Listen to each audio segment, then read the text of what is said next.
Autoline Daily is brought to you by Borg Warner, feel good about driving.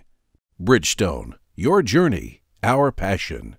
Dow Automotive Systems, improving durability and increasing design flexibility with Betamate structural adhesives at dowbetamate.com. And by the 2013 Hyundai Sonata. Learn more at HyundaiSonata.com. Hello and welcome to a brand new Autoline Daily. It's Wednesday, March 20th, 2013. I'm Michelle Krebs from Edmunds.com. Let's get to today's stories. As you know, the Chinese auto industry has been growing by leaps and bounds the last several years, and as a result, automakers are investing heavily in the country.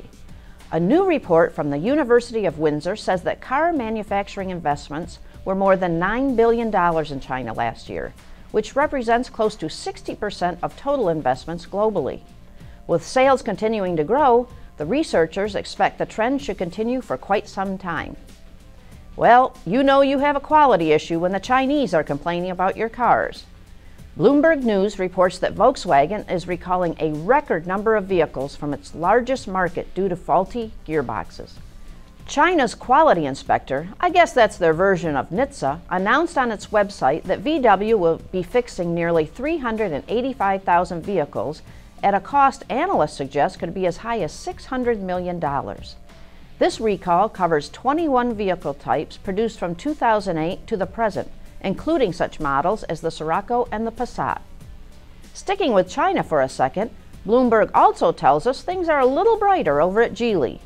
China's largest automaker, and of course owner of Volvo cars, beat the street predictions as net income rose 32% on the strength of the doubling of exports. That seems to be on track with the company's stated goal of achieving 50% overseas sales by 2015. In related news, Volvo just won approval from the Chinese government to start building cars in the country. This will allow it to avoid being slapped with import fees for selling cars in the country. Automakers are coming up with new ways to reduce the amount of noise that seeps into the cabin with things like noise-reducing audio systems, noise-reducing glass, and more acoustic material. A quiet interior gives the impression that the vehicle is more luxurious. One automaker that is keen on boosting its luxury image is Acura. On a recent trip, the Autoline crew drove the all-new RLX that now boasts noise-reducing wheels. Yes, the wheels, not the tires. They feature 4 resonators that are press-fitted into a channel that runs the entire circumference of the inside wheel surface. The result is reduced noise resonance of the air column inside the wheel, which can drop noise levels by as much as 7 decibels. An Acura engineer so that a tire can be removed and remounted like any other wheel. We just wonder if the inside channel weakens the structure of the wheel, and if it is more likely to bend when it hits something like a pothole. Chrysler's SRT pulled the wraps off its track edition of the Viper called the TA, which stands for Time Attack. Some of the upgrades to the package include bigger Brembo brakes, a carbon fiber aero package, and standard 2-mode remote reservoir shocks.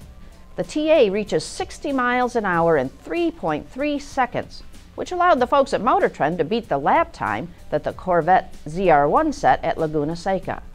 But we don't think the folks at GM will let that stand.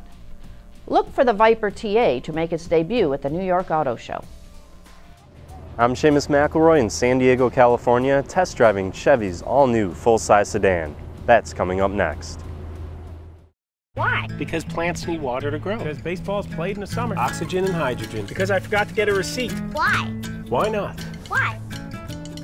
Why don't you go ask your dad? Do Sonata drivers know something you don't? The Sonata from Hyundai. The 10th generation Impala is all new with a fresh design, new powertrains, and a combination of features Chevrolet hopes will attract new customers to the car. Obviously, with such a dramatic change in the car, from a car that's done very well over an extended period of time in the large car segment, to come out with an all-new Impala, and this is all new. We do expect to attract new customers. Wherever we've taken the car, whether it's auto shows, events, or whatever, we're very pleased at the attraction it's gotten from the wide range of customers. both young and old, and folks who just really appreciate the style and the technology in the car. The first Impalas on the street will be equipped with a 3.6-liter V6, which they expect to be the volume leader, followed soon by a 2.5-liter four-cylinder with a third powertrain, a 2.4-liter with e-assist, coming later. But the features don't stop at the hood. Chevrolet loaded it with some of the newest technology. So in the new 2014 Chevrolet Impala, we have a plethora of both standard and optional safety and technology content. So content like 10 standard airbags, standard large 12.5-inch front and rear disc brakes, standard stability control, and then optional content that we think is very intelligently packaged and available at a low price point, safety content the customer can use every day. And this electrical safety content includes forward collision alert, lane departure warning, side blind zone alert, rear camera, rear parking aid, and rear cross traffic alert. So it's not just safety content to throw at a vehicle randomly, it's all packaged together nicely. And it's stuff that everybody can use. You know, whether you're on a long trip up north, start to get drowsy and you fade out of your lane, the car will alert you. You're at the mall at Christmas time, backing out of a busy parking structure or parking lot, it'll alert you if somebody's approaching perpendicular to your path. So just very useful content that we've put together at a nice price point for the everyday customer. The Impala will be built at two plants, Oshawa, Ontario and Detroit, Michigan. Expect to see them in dealers starting in April, with starting prices ranging from $27,500 for the LS 4-cylinder up to $36,600 for the 3.6-liter. From San Diego, California, I'm Seamus McElroy for Autoline Daily. Before I go, I want to remind you to check out Autoline After Hours this Thursday night. With John out of town, the auto extremist, Peter DiLorenzo, will take control of the show. Joining him is John Manoogian, a former designer at General Motors. So join us for the best insider discussion in the business. Tomorrow night, starting at 6 p.m. Eastern Time at our website, autoline.tv. And that's it for today's show. Once again, I'm Michelle Krebs from Edmunds.com. Thanks for watching, and please join us again tomorrow.